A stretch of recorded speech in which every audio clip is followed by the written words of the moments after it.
If you will, state your, your name and your position or employer. Adam Watson, I'm a director with Gravel and Grit. Natalie Cadena, Executive Director of Gravel and Grit. Okay, if you will raise your right hand, and do you solemnly swear to affirm that the testimony you are about to give will be the truth, the whole truth, and nothing but the truth? I do. I do. Acknowledge both of you. Please have your seat. Again, thank you for being here today, and at this time we're going to turn it over to you for your presentation.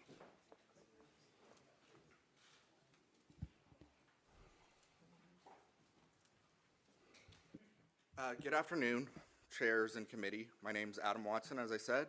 My colleague here is Natalie Cadena. Before we get started, I want to take just a minute to thank the chairs, the vice chairs, for agreeing to set this hearing and reviewing our complaint, and to thank all the committee members present for taking the time to be here and hear us out. Ever since the governor announced the Franklin County site almost a year ago, we've consistently heard from lawmakers and state officials that citizens would have ample opportunity to be heard on this matter, and unfortunately it just hasn't proven to be the case. So we're extremely grateful for both your time and attention here today. It's also especially timely that we're here today in the wake of Senator Stubblefield's passing, and we're honored to be able to continue the conversation about an issue that was so vitally important to him. So our thoughts are certainly with his family and his district as they grieve his loss and celebrate his life. Turning to our complaint, in addition to the complaint itself, we've provided the committee with an exhibit list, a timeline, 141 exhibits, and a presentation that will be on all your screens. And we'll talk through that presentation as we present our evidence. Since this is all pretty dense and voluminous, I want to go through just a couple housekeeping items so we're all on the same page before we dive into the complaint itself. If you will, slide, you're doing good, but slide that mic just a little bit Certainly. closer to you. Is that better?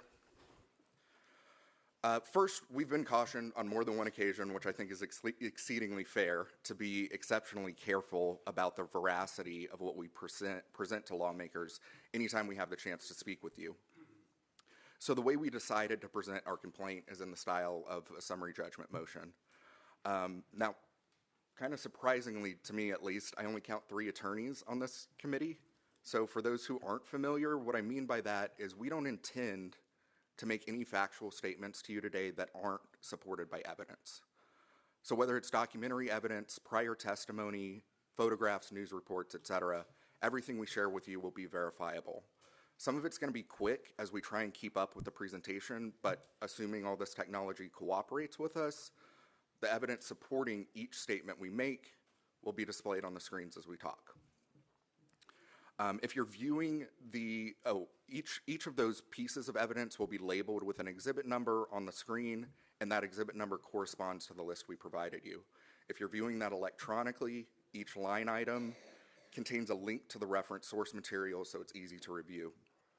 And what's looping on the screen now is an example of how to access that. But we're more than happy to stick around if there are any technical issues. And a quick note on technical issues, a couple of our videos are freezing up, but the audio is fine, so it's not you if something looks frozen. Second, we want to address what we expect of the committee, given its legislative purpose and limitations. We fully understand that this committee is not a police force style investigative unit that has either the leeway or the resources to launch a full-scale, quote-unquote, investigation into the matters we've complained about. We filed this complaint because over the course of our research and investigation into the matters we're complaining about, we've been able to piece together facts that tell a story that indicates what we believe to be the extreme likelihood of impropriety and malfeasance in a number of instances. But the tools available to us as private citizens are limited by the FOIA, lack of subpoena power, and the general ease with which state officials can avoid us. So while we can tell you a good deal of the story here, there are holes that we just can't fill in on our own. And that's where we're asking the committee to come in.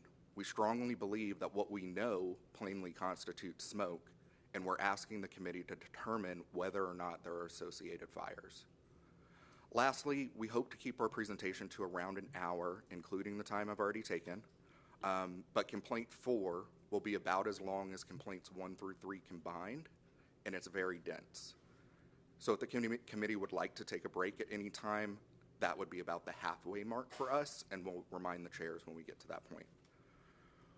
We see today as the first step of uncovering the truth in this matter. So depending on what you think about what you hear from us and the answers you get from the state officials in attendance, we'd strongly encourage you not to consider this a closed matter after today's hearing. Whether you decide that further hearings are necessary, that referrals to other investigative bodies or interim studies are appropriate, that legislative audit needs to get involved, or if you simply have additional questions or curiosities, we want you to know that the line of communication both to us and to our officials in Franklin County is always open. With that, I'm going to turn it over to Natalie to get started on complaint 1, and then we'll go back and forth between the two of us as we progress through. Good morning, and thank you for being here to listen to our. If you will, complaint pull today. your mic down yep, and I pull it gotcha. a little closer to you. How's that? That's good, thank Okay. you. Good morning, and thank you for having us today. So our first complaint is that it reads that it is improper for Arkansas taxpayers to be burdened with supporting the salary of 2 leaders of the Department of Corrections. On January 10th, 2024, the Board of Corrections voted 5-2 to fire Corrections Secretary Joe Porfiry via special teleconferencing meeting. Governor Sanders immediately rehired him as her senior advisor, then appointed Lindsey Wallace as the replacement Secretary of Corrections a few weeks later. Taxpayers fund both salaries, so roughly $190,000 for both a year. And the media has well covered that there is no apparent role that Mr. Porfiry serves within the governor's office. However, documentation from the governor's office lists his role as the public affairs director. Now, by all appearances, it seems Mr. Porfiry's role hasn't changed one bit since his dismissal and immediate rehiring. Internal emails reflect that months later, agency heads still defer to Mr. Porfiry's leadership for matters involving corrections. Mr. Porfiry still testifies on behalf of the Department of Corrections, standing in for Secretary Wallace when she's unable to answer questions regarding the new prison. So why could they answer the questions on Monday, but they couldn't on Thursday? Representative Wooten, I wish I had a good answer for you with regards to what your questions may have been to Secretary Wallace and her ability to answer those questions. I don't. Stephen Veneer, the consultant allegedly running this project, addresses deliverables to the attention of Joe Porfiry. In the prior committee hearing days earlier, when Secretary Wallace was still trusted to represent the DOC, she repeatedly responded with some form of "I don't know" to committee members.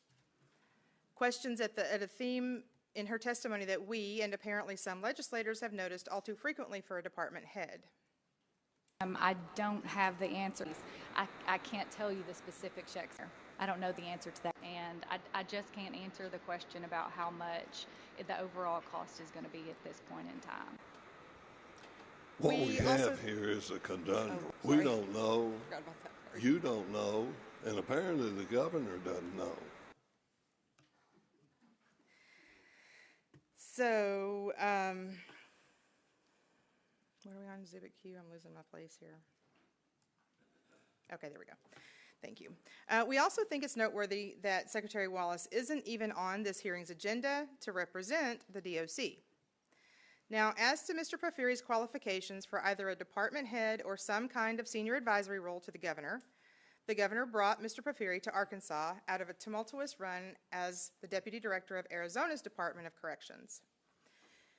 He was passed up for the directorship after playing or failing to play a role in events such as known but ignored prison lock malfunction, leading to attacks on guards and inmates, a severely lackluster attempt at managing the COVID situation in Arizona's prison system, and a botched software rollout so full of bugs that it led to hundreds of inmates being locked up beyond their release date, which is eerily similar to the system problems at issue in Grant Hardin's misclassification and recent escape from Calico Rock's North Central Unit.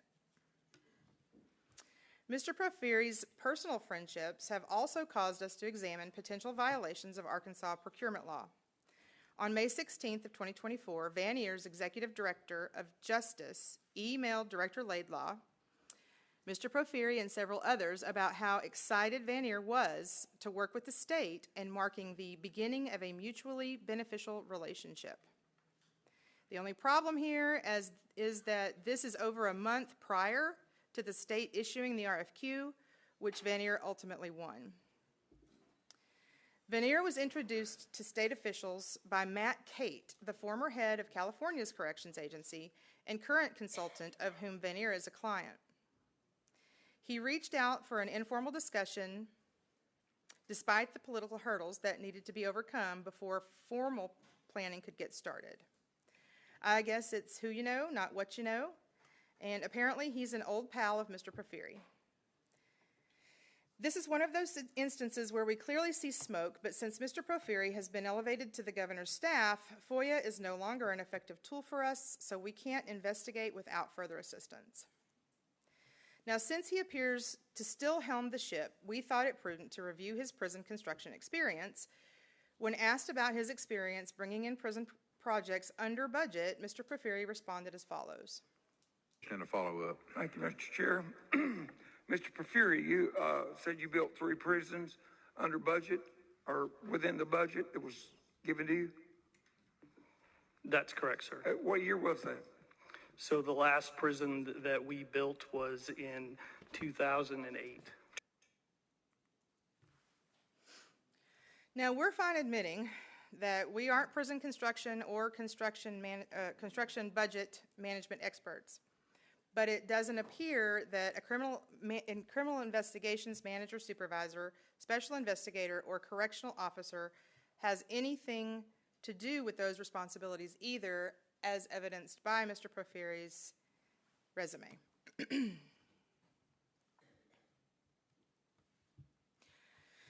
So while his resume may reflect experience in monitoring prison systems, it does not reflect even a modicum of experience designing, planning, or constructing prisons. Notably, neither does the flowery biography included with his appointment announcement. What we think is clear here is that we have an acting Secretary of Corrections who is plainly incapable of fulfilling the role, and a fired Secretary of Corrections who's still doing the job, but with a reputation so bad from his previous job that Carlos Garcia, a 20-plus year corrections professional, said, "Joe was doing crazy things and allowing crazy things to go on. He's going to go to Arkansas and do the same thing. It was the same garbage you guys are going to experience." Further, in his de facto role and continued adversarial relationship with the Board of Corrections is exacerbating an already flawed secretive process that has led us here today. So who's really running the show? Is it the alleged senior advisor with a bad rap, the stand-in secretary, the embattled Board of Corrections, or the high-dollar California contractor who points the finger back at the Department of Corrections leadership while taxpayers foot their bills for booze and first-class travel? Arkansas taxpayers are funding this incompetence, inefficiency, and potential illegality at a total clip of $377,000 a year, with no clear leadership of a corrections department trying and failing to undertake the second most costly capital improvement project in the state's history. While we have a full appreciation for the governor's purview to appoint her own staff, this is clearly a trampling of the Board of Corrections oversight authority and a misuse of taxpayer funds.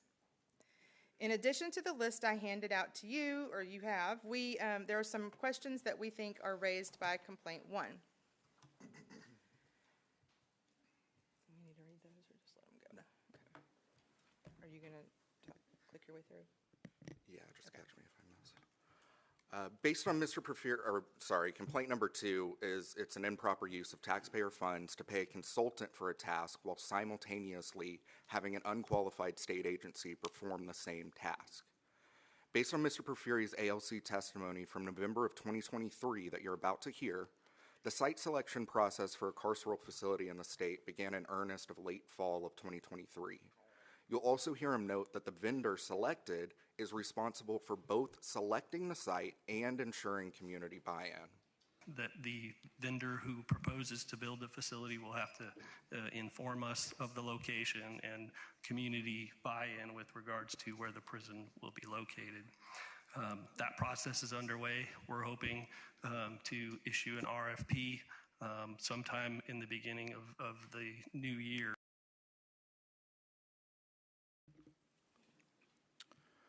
Over the next several months, rather than a vendor, officials from TSS, which is another acronym now, apologies for not updating that, in conjunction with DOC officials and governor's office staff, worked to narrow down sites across the state that fit parameters, however fuzzy, developed by DOC.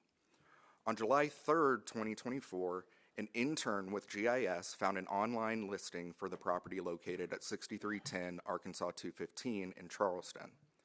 That site was put under contract at the end of July of 2024. Simultaneously with the site selection process that was being undertaken by state agencies, on June 25th, 2024, DOC issued an RFQ for owner's representative services for this project. That RFQ specifically referenced the need for the owner's representative to, quote, assist in the project site selection. These services are also contemplated in the contract between Vanier and DOC. However, well in advance of the contract even being finalized, site selection had already been completed, however inadequately, by state agencies with no specialized construction, workforce, or prison experience. On July 22nd, 2024, 3 full months before Vanier's contract's execution, GIS Director Shelby Johnson emailed his colleagues stating, "Prison site selection done." And as you saw a moment ago, the property was under contract just 3 days later. It wasn't until October 14th, 2024 that AOC even reviewed the contract. And in response to citing questions at that meeting, Director Laidlaw made false assertions to the committee, both that the site had not yet been selected and that Vanier would be assisting in that site selection. Good morning. I'm just curious, where is this proposed facility going to be built? We have not selected a site yet, so we're still working on that. In fact, the owner's representative will help us with finalizing our options for the best site that's most suitable for the facility. Can you tell us any place all over the state of Arkansas? Is it any particular area of the state? We have looked at many, many sites. We're working with criteria for the facility, which involves workforce numbers, access to emergency services, infrastructure. There's quite a bit of criteria. Workforce is a heavily driving criteria for the site as well. So I guess I'm still trying to see where it's limited to. So could that be all over the state? Could be anywhere in the state, or do you know some defining area? We've looked at sites all over the state. Yes, ma'am.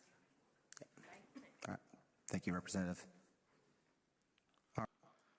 The state closed on the Franklin County property 3 weeks after that testimony. To summarize, that's 22 days from finding the listing to site selection done and under contract, 3 months prior to contracting with the firm intended to handle site selection. There were multiple other sites considered for this project, but unlike those sites, the state did not put the Franklin County site under an option contract. In fact, they had instructed their broker to put a Fort Smith property under an option just 7 days prior to locating the Franklin County listing. For the Franklin County site, they didn't use a broker and simply entered into a regular purchase agreement. Thus, not only did the state agency failures by both GIS and DBA result in selection of an unfeasible property for the project, the improper contracting mechanism negates the state's reasoning for intentionally hiding the site selection from the public. In other words, there was no danger of a bidding war breaking out for a property under a purchase contract. In regards to the who knew what and when, ultimately it was important for the taxpayers with regards to ensuring that there wasn't an escalation in the price and a bidding war to keep it quiet. The price of this property was the property under consideration.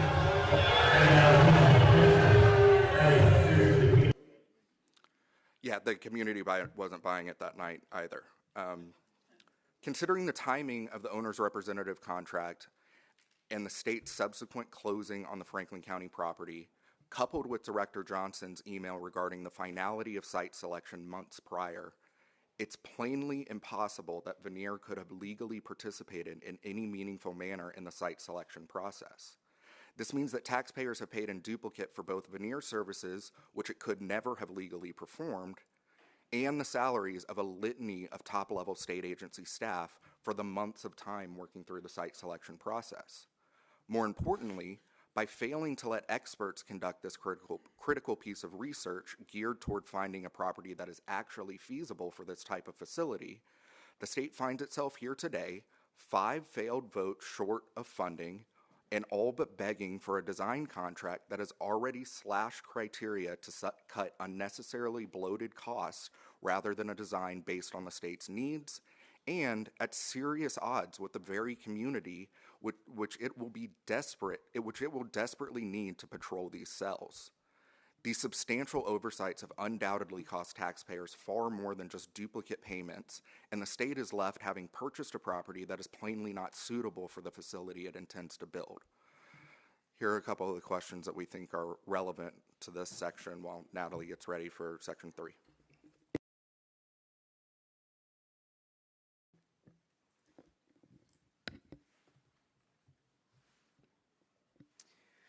So in complaint 3, we ask, is expending taxpayer funds on a capital project without funding for such a project is an irresponsible and improper? As we sit here today, the state has either spent, committed to spend, or is on the cusp of asking the legislature to approve the spending of tens of millions of dollars on a project for which the legislature has repeatedly refused to even create an appropriation. Now, to dispel some misinformation that was going around after session, the legislature did not approve $75 million specifically for this project, a project which had not yet even been thought up when the legislature appropriated that $75 million in connection with a 498-bed expansion of Calico Rock's North Central Unit. Notably, that appropriation was specifically for prison expansion, not new prison construction. Semantics, I guess. We note this for 2 reasons. One is to dispel any information indicating that there was even tacit approval for the current project by the current legislature. And second, to note that those figures place the cost of that expansion at about $150,000 a bed, while the math on 3,000 beds at $825 million is almost double at $275,000 a bed. And that's only if you believe the one-page estimate Veneer came up with over a 3-day weekend in March. Nonetheless, appropriately or otherwise, the $75 million that is currently being drawn from this project represents less than 10% of that estimate. We think DBA's minimum standards are clear. Departments are responsible for ensuring they have sufficient appropriation and funding for the capital improvement project prior to the solicitation of bids. We also think Arkansas law is clear. For projects of this state or any agency of this state, amount appropriated means funds currently available for the project prior to the opening of any bids. Common sense should also prevail here. How is plowing ahead with a project that lacks any guarantee of funding and spending $75 million on paperwork anything more than an attempt to box the legislature into a corner? We believe the intent here is clear because we've heard the argument before. Back in December of last year, Senator Gilmore told us in reference to the mere $3 million the state had already spent on the property that officials needed to be good stewards of taxpayer money, and there is a very slim likelihood that we would look at any other land. Ostensibly indicating that once money is spent on a project, that the project must move forward. Continuing with that logic is not difficult, but it becomes all the more pressing and pressure-inducing when it's $75 million at stake instead of just $3 million, which the residents of Franklin County had offered to buy back the land. Pressure cooker aside, spending $75 million on an unfunded project puts us precariously close to repeating a mistake that South Dakota just made. After dumping more than $54 million into the project, South Dakota scrapped plans for their new 1,500-bed, $825 million prison, strangely, half the number of beds we expect at the same amount to get us. South Dakota pivoted to a more inclusive and transparent process that prioritized community acceptance logistical feasibility, and fiscal responsibility in selecting a more appropriate site for their project. While, of course, we would like to see Arkansas do the same, the taxpayers would certainly like to see the state have the forethought to do so before we're $75 million in the hole. Overspending is overspending, but we think it's especially egregious when there has been so much disinformation spread about the true budget for this project. In a span of just 4 days this past spring, the project cost ballooned to almost double what the executive branch had been selling the public and the legislature for almost 2 years. Not only did the $470 million prove to be false, but DBA had explicitly told the governor's office in writing as early as December of 23 that budget would not deliver 3,000 beds. Perhaps even more troubling, Senator Hester noted that the cost for a 3,000 bed would be $750 million in 2022 before Governor Sanders even took office. What numbers are we talking about when we say we need those 1,000 beds so we can alleviate the responsibility from our local sheriff's departments? Well, I think the Department of Corrections is saying maybe 1,000 beds. I think that the information that I'm getting is saying we might need up to 3,000 or 3,500 beds, but a 3,000 bed prison would cost us about $750 million.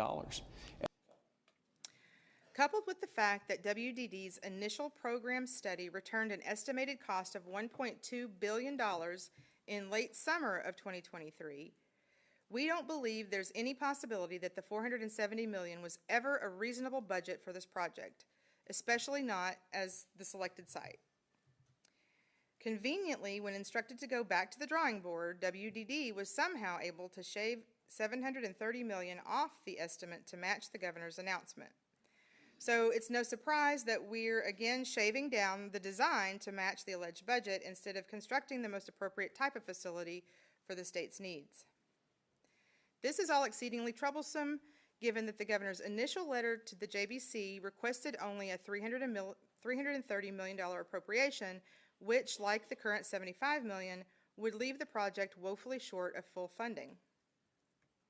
Meaning the legislature and the public were sold a budget the state should have well known was insufficient until the legislature balked. Then the estimate raised by 76% in 4 days.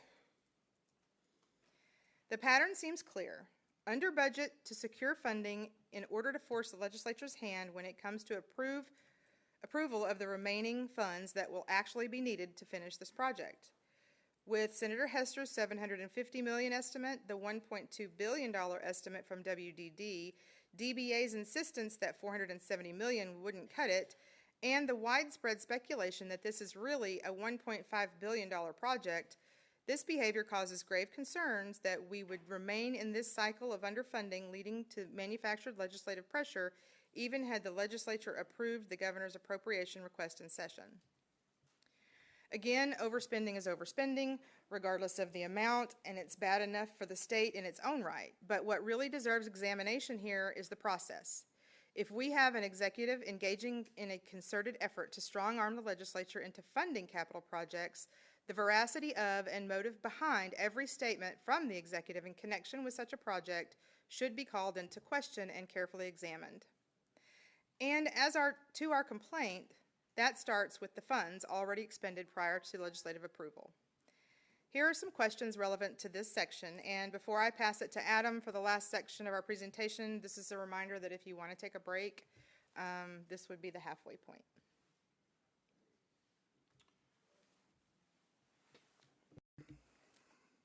All right, section 4, and it's dense. We tried to do our best with keeping visuals on the screen for y'all to follow along, but apologies in advance. So failing to conduct property diligence on real property prior to its purchase is irresponsible and improper. So I want to start by acknowledging that, yes, we've seen the 47-page site assessment prepared by GIS and offered as Exhibit D2 to this hearing. We've also presented it as Complainant's Exhibit A, and that's how we're referring to it in our presentation, just for clarity. We contend that the information we're presenting to you in this section clearly indicates that pulling data on a parcel of real property does not constitute the extent of pre-purchase due diligence required as stewards of taxpayer dollars to determine whether such parcel is feasible for any particular project, especially not for the second most costly capital improvement project in state history. If it did, we wouldn't be sitting here today with some of the most basic, fundamental questions about this project unanswered. Worse yet, not only was proper due diligence not conducted, but the state's internally created and ever-shifting criteria were ultimately watered down to the point that they might as well have been abandoned altogether in the final site selection. So let's start by looking a little bit at that criteria. First and foremost, the state's criteria for the prison was a moving target throughout the search process. So we're going to walk through those and chart them before we get into the specifics of the Franklin County site and how it matches up. The earliest version of the criteria we can find, and therefore the most inconsistent with the state's ultimate site selection, is back to Mr. Porfiry's testimony in front of ALC on November 17th, 2023. With respect to the prison construction and those 3,000 beds, Arkansas history of prison construction has been through the use of donated land. Often donated land within the state of Arkansas to build prisons is not at a premium. It costs a lot to improve that land to make it suitable for an infrastructure to go on top of it. Additionally, it's not in the most right location to allow for a workforce that can immediately staff that prison, as well as a sustainable workforce that can maintain the facility over the long haul as far as having appropriate staffing levels. So I'm deviating from that past behavior as the status quo I do not believe has served the state of Arkansas well with regards to the locations of prisons in the state of Arkansas. I have specific criteria associated with where that prison should be constructed, and it has to do with, like I said, a sustainable workforce. It's got to be within a certain proximity to a level 3 trauma center. I have to ensure quality of work life for those employees that work at that facility, which means that the commute has to be reasonable from their homes and that it has to be close to highways, and the land has to be suitable for construction of such a facility. In addition, community has to embrace the fact that a prison would go into their community or near their community. So all those factors will be associated and written into the procurement action that the vendor who proposes to build the facility will have to inform us of the location and community buy-in with regards to where the prison will be located. That process is underway. We're hoping to issue an RFP sometime in the beginning of the new year. So we'll go ahead and chart those out. And next, we have criteria outlined in December of 2023 by Director Laidlaw with additions from Mr. Cooper with DOC. And those will be on the chart, so we don't have to spend a lot of time on the email. We'll put them on there. The next set comes from a DBA presentation in January of 2024, which largely mirrors Mr. Cooper's list from December, with the addition of a county population requirement and a workforce formula provided by a consulting workforce expert. Put those on the chart. Next, which this is the last version documented prior to the site purchase. In March of 2024, we see another DBA presentation that changes the approach a bit. Rather than laying out specific criteria, it notes that, quote, sites are evaluated according to how they meet criteria overall, rather than any single factor alone. We'll put that on the chart. And lastly, we see the primary search criteria accompanying the DOC site assessment that Director Johnson emailed to the BOC just the evening before their vote to accept the Franklin County property. These criteria notably omit any specific information, instead opting for language such as, quote, availability of primary infrastructure and, quote, proximity to emergency services. But we'll go ahead and chart out what we can. So let's briefly ignore which criteria the Franklin County property does and doesn't meet and just look at the moving goalposts. The Franklin County property was first identified via an online listing by GIS on July 3rd, 2024. For the 20 months prior, real, tangible, and quantifiable criteria existed for the location of the proposed prison. As you can see by this comparison, not only did the final post-purchase, quote, criteria become so amorphous that just about any large tract of land would have sufficed, but critical elements such as distance to an interstate, cost of infrastructure improvements, and most importantly, community acceptance were completely omitted. Now, Secretary Wallace maintains that the state did everything it was able to prior to purchasing the property.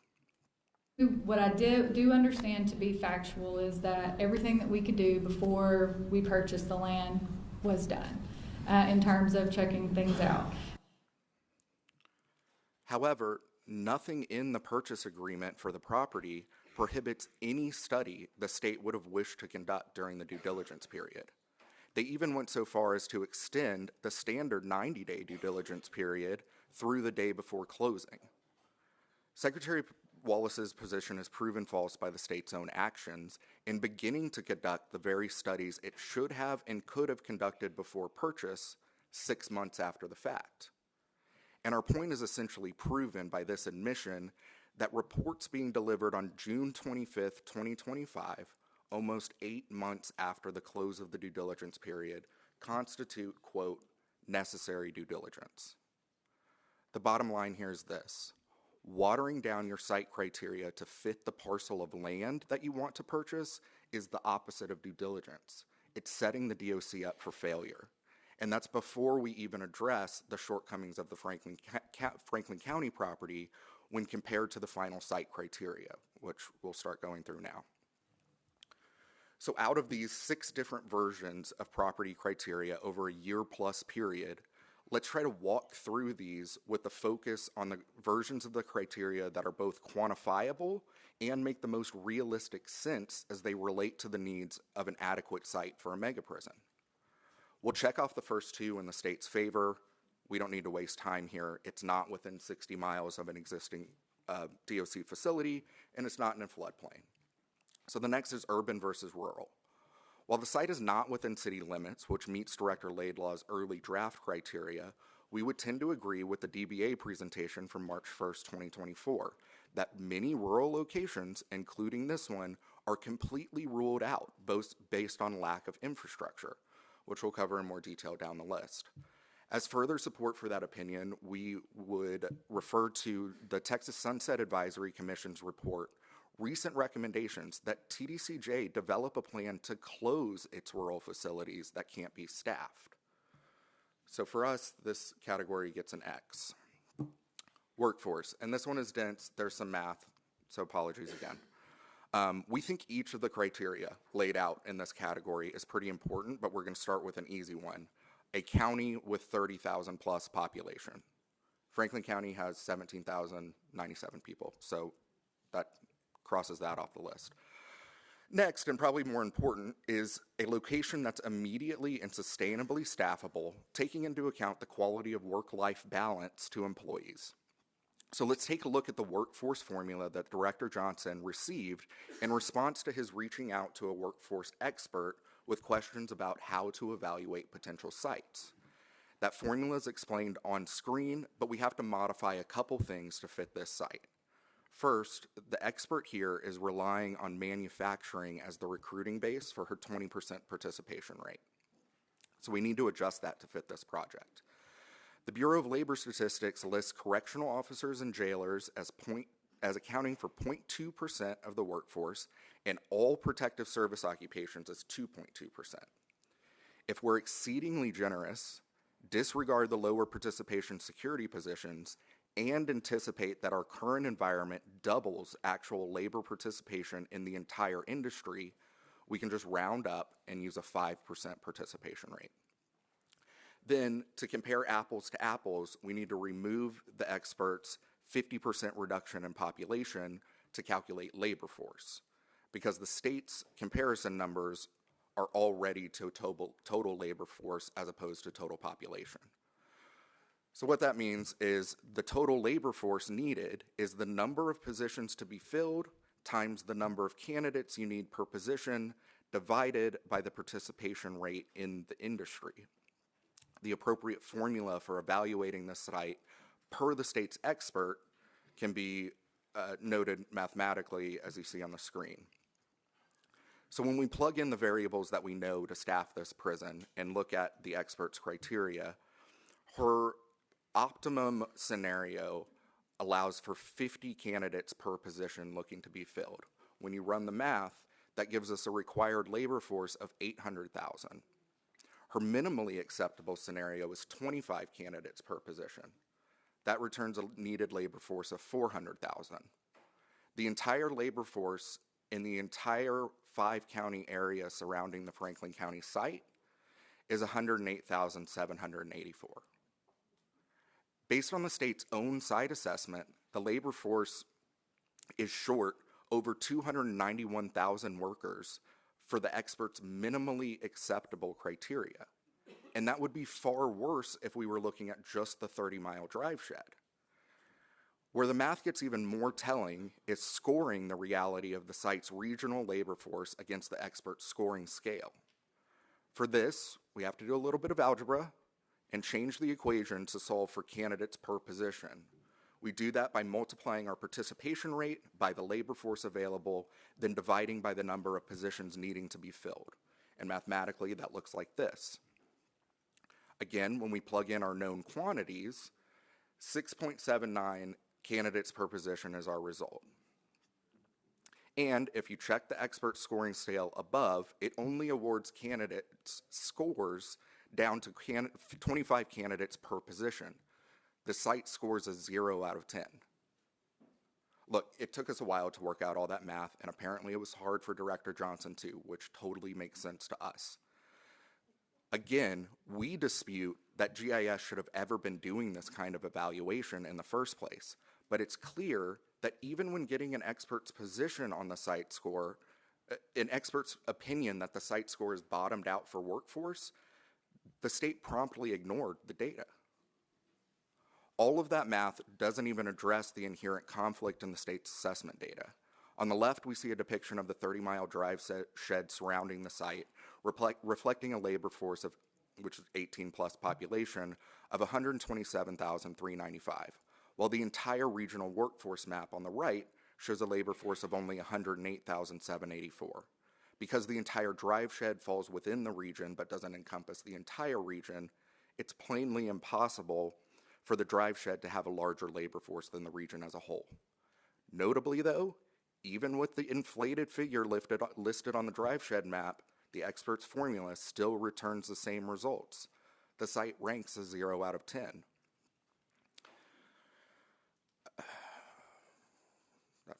That's right there.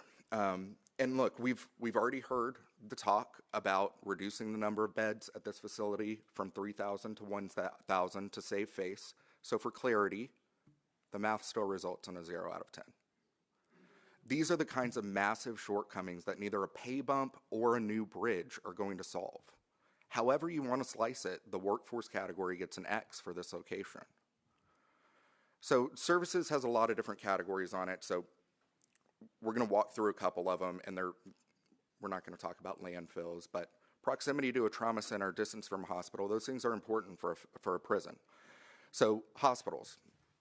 As the site assessment shows, the site is indeed 19 miles to the nearest hospital, which is just within the 25-mile criteria. It also correctly reflects that the closest level 3 trauma center is Mercy Fort Smith, which clocks in at 27 miles, or a 38-minute drive.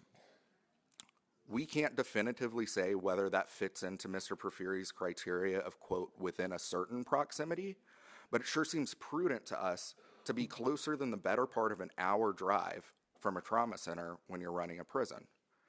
Here, the site assessment clearly has the data, so we don't know and can't say whether the state considered it just good enough or didn't consider it at all. Fire departments. This is an area where a GIS assessment just doesn't present the full story of the reality of the site. What's left off of the fire department's name on this map, other than by acronym, is that each and every one of these are volunteer staffed, and all but one is specifically designated as a rural fire department. What that means is that they're mostly intended for hay baler and brush fires, and they look like this. This is the nearest one to the site. And look, we're not disparaging our firefighters. We love them. But neither of the two gentlemen that work at this facility are going to put a dent in a prison fire. All of that routing analysis also omits that all of these fire stations would be solely reliant on transported water, given that the nearest fire hydrant is 6.8 miles away, and that is a lot of hose to unroll. Law enforcement. So this is one of those that I don't have documentation to back it up, so you're welcome to take my word for it or ignore me.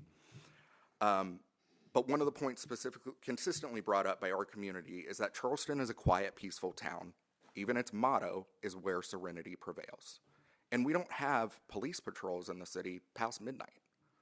More importantly and quantifiably, for both county and local law enforcement services, the state admitted in the town hall that the prison will cannibalize local law enforcement for at least several years before it levels out. When the North Central unit was built in Galvin, real similar to what we have here in Charleston in the Wood community, and it did not affect the local law enforcement that significantly, say, after a couple of years. When it first opened, yes, but after several years, it has not. It doesn't get affected today. The site is also on the wrong side of the river from the sheriff's office. Bottom line, between distances, law enforcement cannibalization by the prison, and an already existing critical workforce issues that we just discussed, your response times are going to be less than ideal, to say the least. All in all, it doesn't appear that any single one of these categories sufficiently meets the desired criteria, and certainly when taken as a whole, the property fails the test of the services criteria category, and we're giving it an X. Interstate access. So what you're seeing on the screen is a video of the drive from the nearest interstate exit, which is I-40 in Ozark, to the proposed site. This video is at 10 times speed. You won't see a shoulder, a passing lane, or a pit stop past Ozark for that whole video. While you watch that, let's take a look at the criteria. Pretty uniformly, easy access to I-40 is noted, and that's further quantified as within 2 miles of the interstate. This site is 23.3 miles from that exit at its nearest point. That means for any potential employee using I-40 to commute to a job here, that's a 34-minute drive after they exit the interstate. It doesn't exactly factor in well to that work-life balance that Mr. Porfiry discussed back in 2023. Let's see how far we are. So we're not even halfway there yet. And remember, this is 10 times speed. So anecdotes aside, the site is over 10 times the distance desired from the interstate and clearly fails this category. We'll add an X when we get there, I guess. We don't have to watch the whole thing, but it's beautiful country. This is what I couldn't show you in the beginning. In the middle of the video, it's the map showing 34 minutes and 23.3 miles from the interstate. We're going to give that an X, I think, pretty clearly. Infrastructure is the next category on our criteria list. And the first of that is wastewater. So on-site wastewater treatment facilities are nothing new to prisons in this state. However, no evaluation has been made for the cost escalation for the construction of a treatment facility versus a site with public sewer available. Likewise, no pre-purchase considerations were made for the potential environmental impact for neighboring properties Onion Creek flows through and their potential exposure to the prison's discharge, which the site assessment at least puts a number on at 127 properties. Moreover, despite warnings that Clean Water Act issues were identified on the property, the state failed to conduct a 404 Wetland Act designation evaluation until 6 months after it purchased the property. And we've seen no evidence of even a plan to conduct an environmental impact study.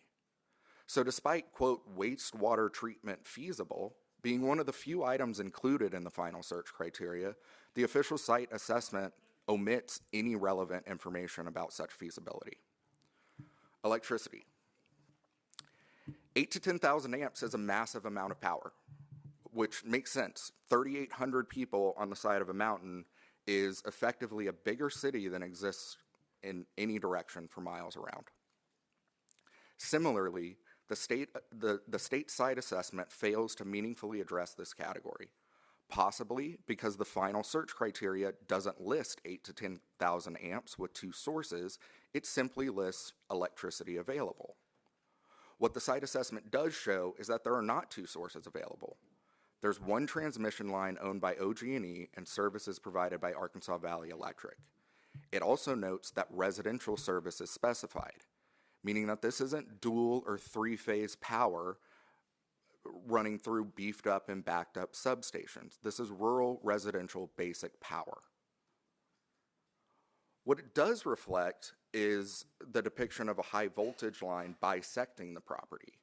Thankfully, somebody at the state has realized that they can't build under those lines and has inquired with OG&E about simply moving them. I guess that's an easy thing to do, I'm not sure. But this wasn't until 3 months after the purchase, and it comes at an unknown cost, even though these easements were readily available and constitute title encumbrances that are a basic facet of any pre-closing title commitment review process.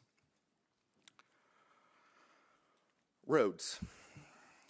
Curiously, we don't see road criteria referenced outside of kind of cursory references to needing paved highways, but we're including it here, one, because it's included on the site assessment, and two, because it's something that's critical to consider for any massive scale construction project, which ultimately will have hundreds of entries and exits every single day. In the site assessment, we see a few of the highways in the area, along with average daily traffic counts as of 2019. So 5-year-old data seems a bit outdated to us, but since this really isn't telling us anything other than existing traffic counts, I'm not sure that really matters much. What's much more important than current traffic counts are future anticipated ones, coupled with both the quality and integrity of the highways and potential need for improvement. Though on March 20th, 2025, we heard Mr. Porphyry testify in front of the Joint Budget Committee that, quote, "The roadways there are no different than the roadways anywhere in the state." Roadways, my understanding of roadways are the roadways there are no different than the roadways anywhere in the state. They're built to a specific standard, and there's no issue associated with whatever load that is going to be necessary to construct this facility with those roadways. Those roadways are no different than any roadway to any facility that we currently have in the state of Arkansas. Rather coincidentally, at the very same time Mr. Porphyry was testifying, RDOT was drafting an email regarding the major upgrades needed to the roadways prior to construction and its associated traffic. And they note a minimum cost of $500,000 a mile for those improvements. Clearly, all roads in Arkansas are not the same. And clearly, judging from the conflicting information given 5 months after purchasing the property, the state did not fully evaluate the roads, or the anticipated impact on the roads, or the cost implications of needing improvements to them. Subtopically to roads, bridges are one of the most glaring examples of why simply pulling map data does not constitute proper due diligence. On the site assessment, you see a total of 2 weight-restricted posted bridges mapped and no other bridges in the area. And that's 100% accurate, straight from RDOT's records. However, what you don't see is that RDOT defines a bridge and therefore only maintains records on, quote, bridges that are over 20 feet in length. Now, because RDOT doesn't maintain the data, we found it for ourselves. Again, we'd love for you to take our words for it, but if you want to come out and count, we'll follow along with you. Based on our counts, there are 259 either short bridges or culverts less than 20 feet along the highways depicted in this map. And they have no RDOT records or inspections associated for public access.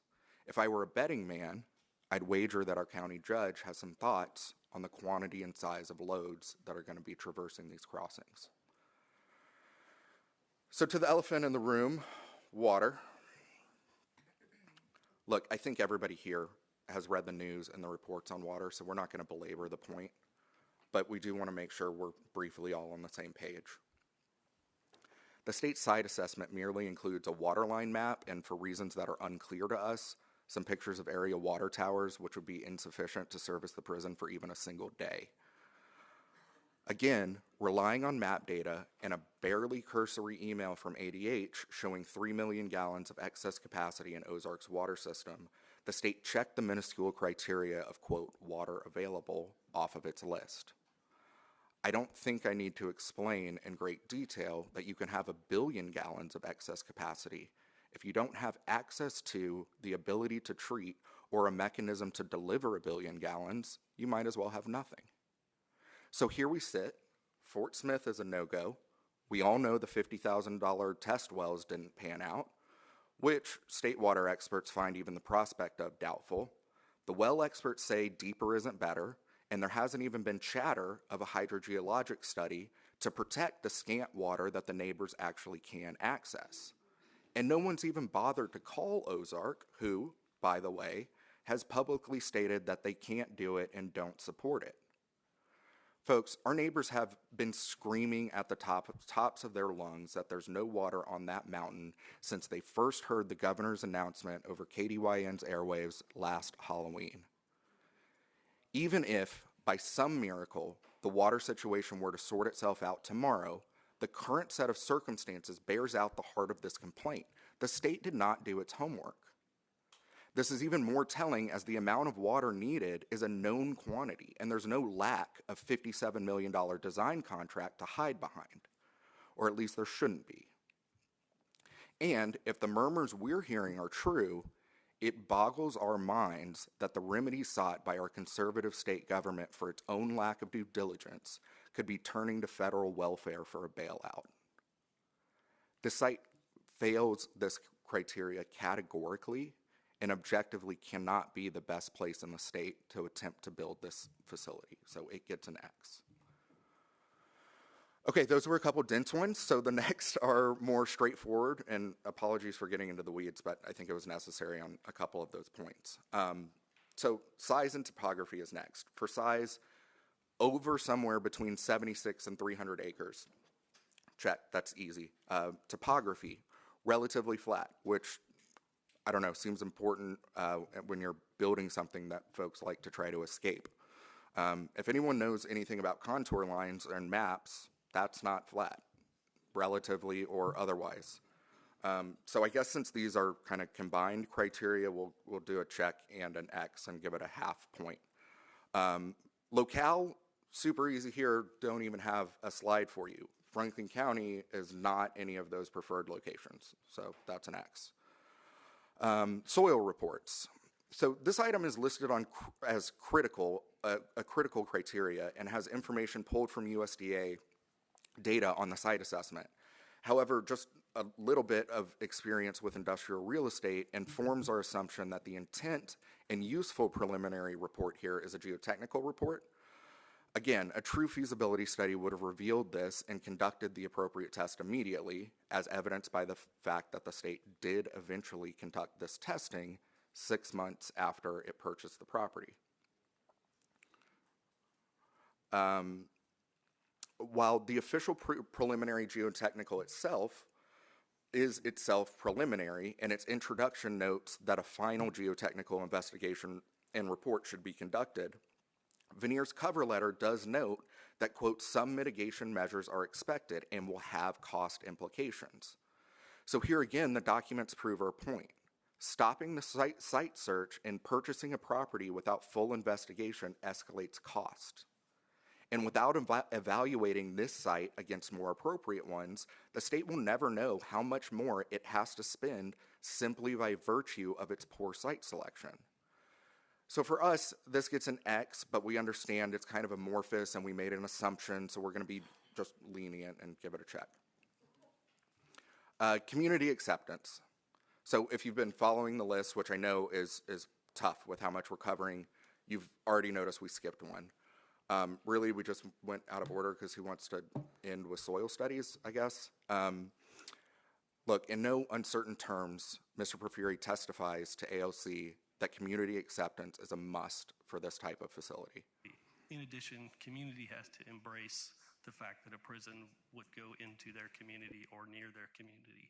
So all those factors will be associated and written into the procurement action that the vendor who proposes to build the facility will have to inform us of the location and community buy-in with regards to where the prison will be located. Then it's never spoken of again.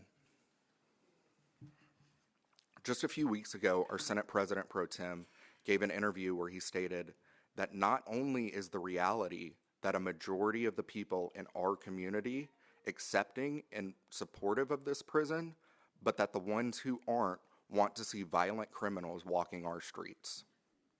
A majority of the people in that area are for this prison. There are a few that oppose it. Look, there's always a few people, they oppose prisons. They want violent criminals walking the street.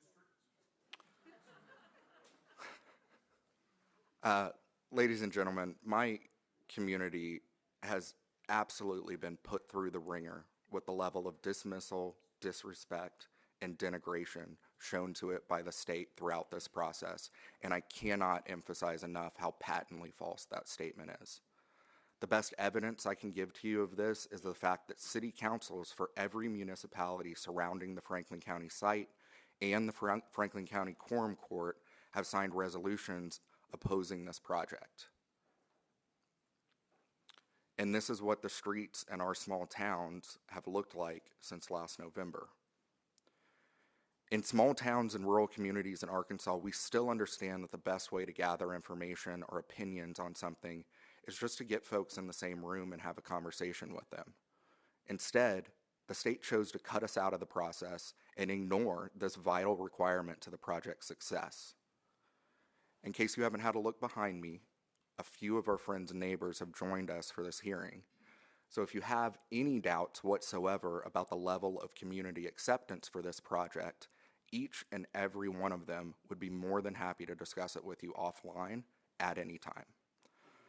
For us, this gets the biggest X out of all of these.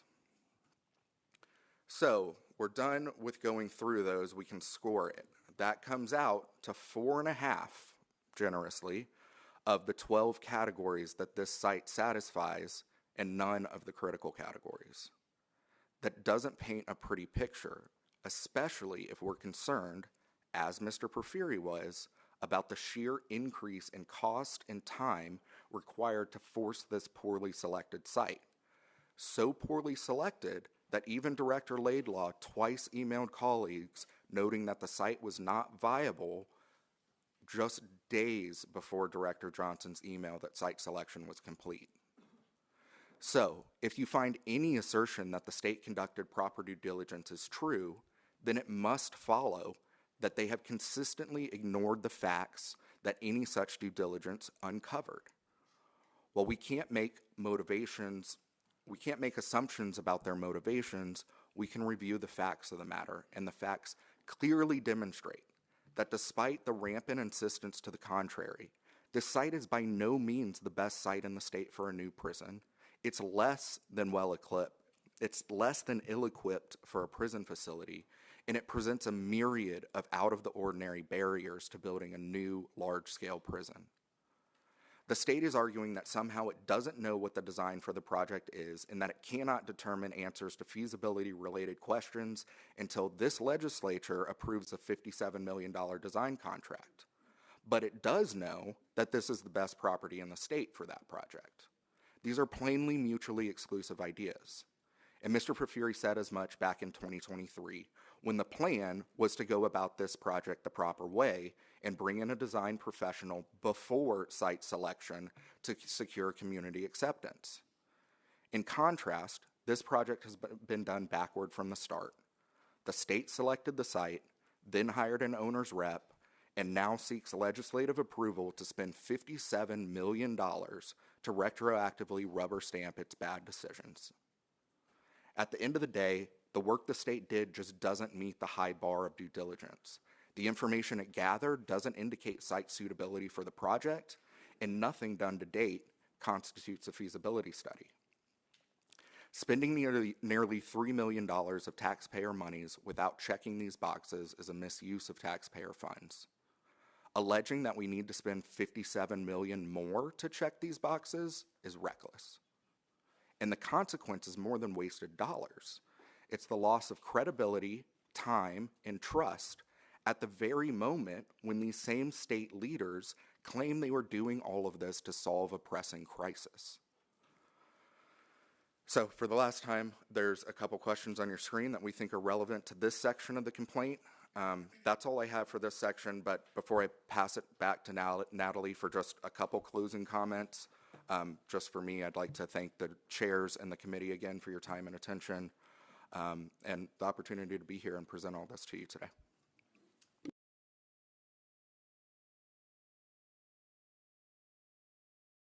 Push your microphone, please. Thank you. Is that better? Okay. I hope what we've shown you here today solidifies the fact that we aren't here as obstructionists in the way of progress. We aren't bringing you purely NIMBY arguments because we're upset about having our way of life fundamentally altered. And we certainly aren't here because we somehow want to see dangerous criminals walking the streets. We're here because any process that leaves a government in this kind of direct and consistent conflict with its citizens, some of its most supportive citizens, no less, deserves to be examined and corrected for future iterations. From our perspective, this project has been the perfect storm of lack of transparency, executive overreach, incompetence, and dishonesty. We believe we've shown you ample evidence of all of 4 categories of behavior in today's presentation.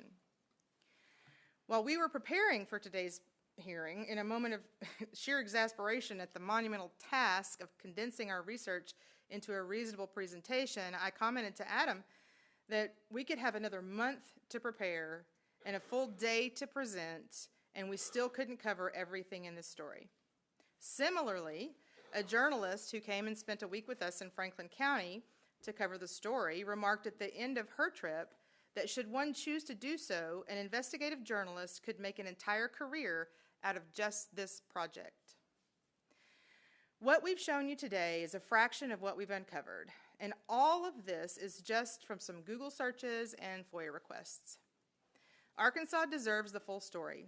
They deserve honesty, transparency, and accountability from their government. And if nothing else is clear today, what has become blindingly obvious over the last year is that they aren't going to get any of that without your help. We both know this was a lot of information, so we want to again thank you for conducting this hearing and for your time and willingness to listen. We're happy to take any questions you might have either now or at any point in the future. Thank you. Thank you. I will